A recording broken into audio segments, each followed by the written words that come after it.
Today, we are diving into a thought-provoking topic. What would we do if we were to start over our businesses in 2025? Leo, it's great to have you here for this conversation. Hey, man, thanks for having me. As always, click the like button, man. Click subscribe. Ride with us on this journey. Let's get it. Awesome. So we're going to get started on this topic, and I think it's important to think about and consider, especially for those that are just getting started in business. We've had an opportunity to see a certain level of success in both of our businesses, and we have learned some challenges. We've learned what to do. We learned what not to do. And I think that we have enough value we can add in this conversation as to what are the things that we know for without a shadow of a doubt will work for those starting any type of business or endeavor. And we just want to see if we can add some value by provoking this topic. So let's get started. If you were to start over your business, what's the first thing that you would do based on your experience?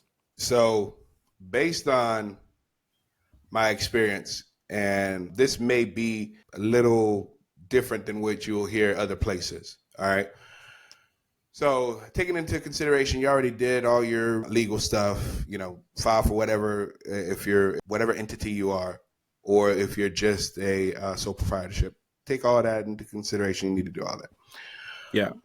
Number one thing for me is mindset. And it doesn't matter what industry you're in, you have to have a mindset that is on the cusp of delusional, and you have to believe in whatever you're doing beyond the obstacles that are going to come in your way.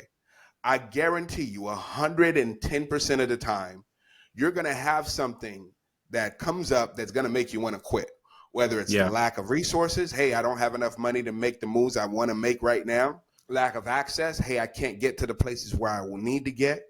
Right? There's going to be obstacles along the way, but you have to have a mindset that this is my way out. This is my way to freedom. This is my way to financial freedom. And if I don't do it, nobody's coming to rescue me. Nobody's coming to hand me a check. Whatever Price House, when we were growing up, they had the Price House. They knock on your door and give you big checks. They're not coming, right? The government's not going to bail you out. Right? Whether you voting red or blue or purple or something in the middle, none of them are going to do anything that's going to radically change your life like you will. So you have to change your mindset. And what I did early on is I didn't know that. So I was looking for more technical help with how to do, what to do. And it was, months later that I stumbled upon it. I got to reframe how I approach things. I got to change my mindset. Especially if you're in sales, you're going to face a bunch of rejection, and the reason why you're getting into business, the reason why you're pursuing this path has to be so great that you're not going to be stopped. Yeah. Okay. It's a no for you, but I'm moving on to the next one.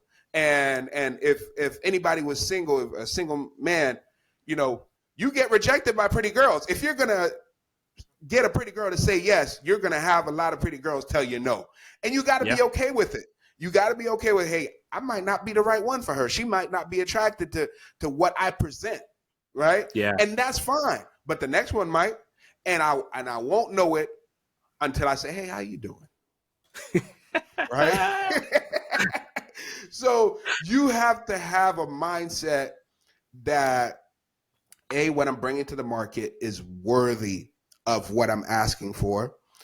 B, yes, I know obstacles are going to come in my way, but I'm ready to overcome them. Whatever it takes for me to overcome them, I'm ready to push that out. And that's the number one thing I would start with, is mindset. You walking heavy, Rev, on this Monday morning. I had to get in my preaching bag for a minute. I don't need an organ, though. I don't need an organ. You walking heavy. I definitely agree. I think that mindset is like so critical. It sounds so like untangible. Kumbaya, fairyland, But it's important because there are so many things that will discourage you. So many things. Life doesn't stop. just because you Yes. decided you want to follow your dreams. Life doesn't Yes. quit just because you decided, oh man, I feel like I have this unique service that I can bring to the world. There's so many different things that come about, especially if you're starting from ground zero. Like Yeah. you didn't come from a wealthy family, you have no investors, you have no one that's gonna really like maybe you don't have that mentor. You know, there's a lot of people talking about, oh, I need a mentor. Sometimes at the Yeah. beginning you don't have 10, $15,000 to get a coaching session from somebody Yeah. in your industry that can really help you. You have to grind it out, you have to figure it out, you have to Yeah. be resourceful, you have to figure Yes. out how I can just pull something out of nothing. That's really what an entrepreneur is. An Yeah. entrepreneur takes nothing and turns it into something. They Yeah. figure it out. And Yeah. in order to do that without being discouraged, without quitting, you have to have the mindset to really stick with it when everything is against you. So I definitely agree. I think that's probably the most appropriate thing to start with on this Yeah. conversation is in the importance of mindset and knowing that it's up to me.